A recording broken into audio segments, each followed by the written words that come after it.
Hi, and welcome to the African Cinema Podcast. This is your host, Tendai. And on the fourth part of the Projector Dream series, we journey through Egypt's cinema in the modern era, from the digital dawn of the 2000s to the streaming age of 2025. This is a story of visionaries and underdogs, of revolutions and algorithms, of industry giants and guerrilla filmmakers.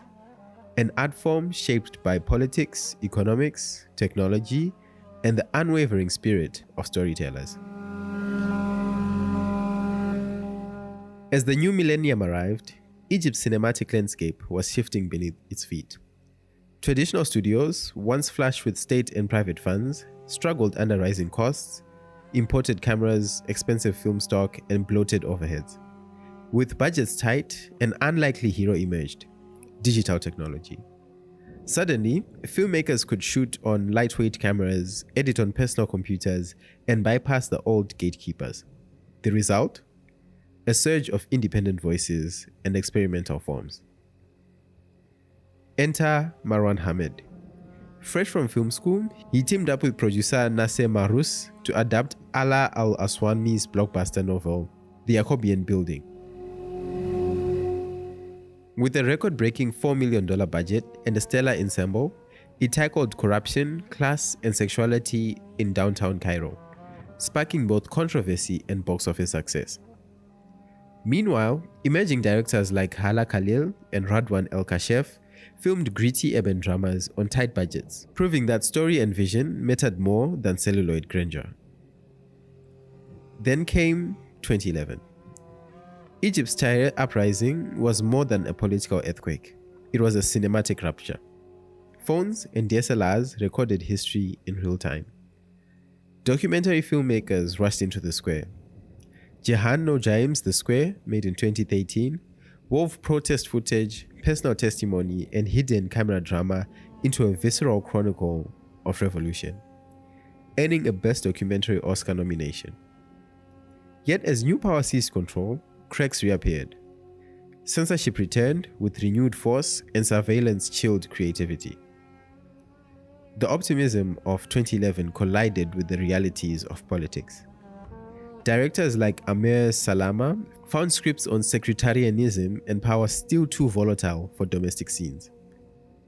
Censorship boards required pre-approvals and mid-filming cuts, echoing the restraints of earlier regimes. With traditional distribution squeezed, Egyptians turned to the airwaves and the internet. Platforms like Netflix and local giant Shahid offered new homes for series and films. Paranormal, made in 2020, Egypt's first Netflix original series, conjured supernatural chills and global attention.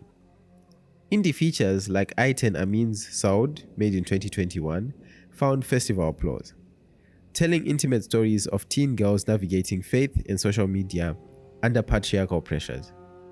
Yet the industry's finances remained fragile. In 2023, cinema revenue spiked to 785 Egyptian pounds, only to plummet in 2024 under inflation, currency swings, and the Gaza war's economic ripple effects. Film critic Essam Zakaria noted audiences now prioritized daily survival over the silver screen, while the cost of imported equipment kept production budgets sky high. Many filmmakers sought co-productions with Europe. Others moved abroad, creating diaspora cinema. But at home, piracy and rising rents kept theater doors creaking. And today, Egyptian cinema stands at a crossroads. Government funding is limited, streaming brings new audiences but demands slick production. Censors still ban explicit politics and religion, yet creativity thrives in the cracks. Women directors like Mariam Obuof and Ayten Amin continue to break ground, exploring gender, desire, and dissent. Emirati co-productions bring fresh capital. Film collectives screen guerrilla projects in cafes and online. The industry's next frontier lies in short-form digital series, VR experiences, and interactive documentaries. Young Cairo filmmakers shoot on smartphones, remixing TikTok aesthetics with classic storytelling, and global festivals from Cannes to Cairo's own festival champion their work. Egyptian cinema's journey from 2000 to 2025 is one of relentless adaptation.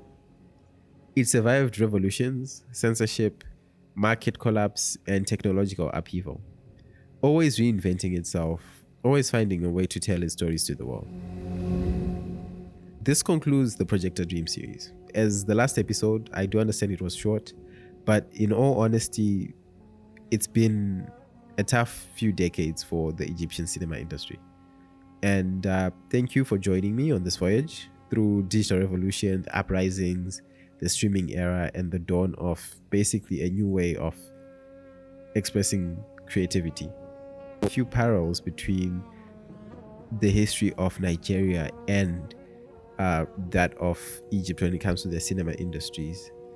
A lot can be said about how piracy affected the business, especially in the 1980s and 1990s, which basically caused a near collapse of both film industries. And that just goes to show that as an industry, it does not really exist in a vacuum. The issues that one industry faces, or one country faces rather, will be the same that maybe another country faces as well. And the best way to go about it, which I feel is a future episode that I'll explore about African cinema, which is the collaboration effect that we should maybe build more on. I know lately it's been improving with time, but hopefully we get to see more of it.